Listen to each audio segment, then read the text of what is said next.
Media playback is unsupported on your device. Media caption Barclays boss Jes Staley, UK needs to watch US if London is to stay competitive as a global financial center. It should be more focused on what is happening in Donald Trump's US and less on squabbling with Europe. That's the view of Barclays chief executive Jes Staley, who warns that for the first time since the financial crisis, the US is following a very different path from the rest of the world on financial services, and one that threatens to give it a global competitive advantage. Although it might make sense to remain in lockstep with the EU when it comes to regulation of chemicals, aerospace and pharmaceuticals, financial services is different. Obviously we would like to keep the city as closely connected to the European Union as we can, but we have to watch what's going on in the US, he says. And to the extent that they go down a different regulatory path, having the flexibility to recognize what's going on across the Atlantic, to keep London competitive with Wall Street as well, I think it's something that all of us need to consider as we negotiate our proximity with Europe. Donald Trump has already cut company taxes from 35% to 21%, and just last week, U.S. regulators met to discuss easing some of the restrictions imposed on banks making bets in the markets with their own money. The proposed reform of the so-called Volcker rule would make it easier for banks to help smooth client transactions by acting as a short-term buyer or seller of stuff that customers are trading, making U.S. banks more effective and more attractive than European or UK banks. This marks an important departure from the fairly harmonized international approach since the crisis, according to Mr. Staley.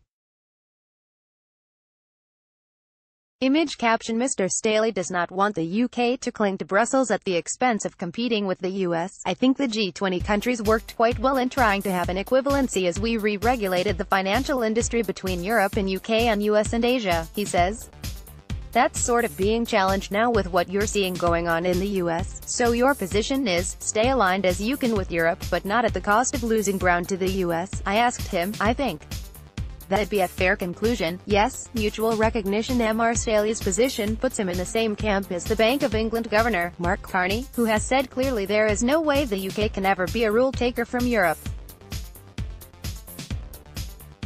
It would be crazy, so the argument goes, for the world's leading financial center with a truly global footprint, competing against New York and Hong Kong, to be taking its rulebook from an outside third party.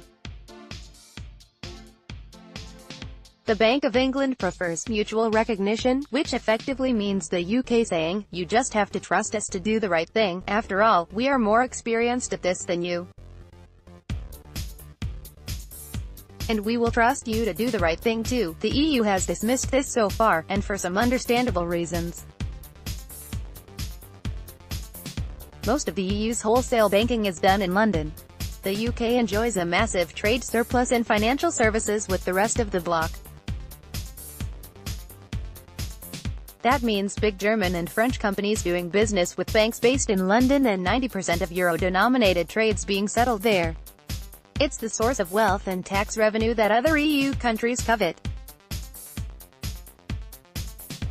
Chancellor Philip Hammond is thought to take a slightly different view to the Bank of England and is much keener to keep the UK as closely aligned with Europe as possible. Financial service exports to the EU totaled £22 billion last year. That's a heck of a lot of money. But it's only 1% of UK GDP. Maintaining the UK's independence and flexibility to keep up with the rivals across the pond, on the other hand, is priceless, according to the Barclays chief executive.